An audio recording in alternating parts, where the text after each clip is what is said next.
Во насока на подобрување на статусот на ромската заедница во Кичево во делот на домувањето, Сдруженијето за развој и интеграција на млади роми и ромки преродба во нивниот акционен план за подобрување на социоекономската положба на ромите доставиле предлог до Општина Кичево за овозможување на буџетски средства и со дополнително аплицирање до ИПА фондовите наменети за ромите да се изградат 2 социјални згради за ромските семејства.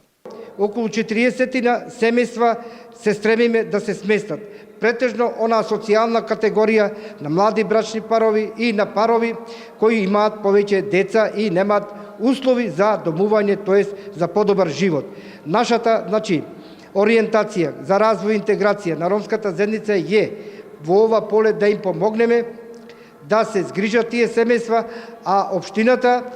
се стреми кон тоа да оддели, општествено земјиште некаде кај Осовско-Раштанскиот пат во Кичево и во тој реон, без надокнада, а со овие фондови, сметаме републички, општински и од фондовите на ИПА наменети за ромите, ги направиме за овие 2 згради за наредниот период. Доколку овој проект успее, од ова здружение се надеваат дека ќе се намалат проблемите на социјално загрозените ромски семејства во Кичево, од кои дел живеат во навистина лоши услови, особено во така наречената дива ромска населба и во населбата Мексико.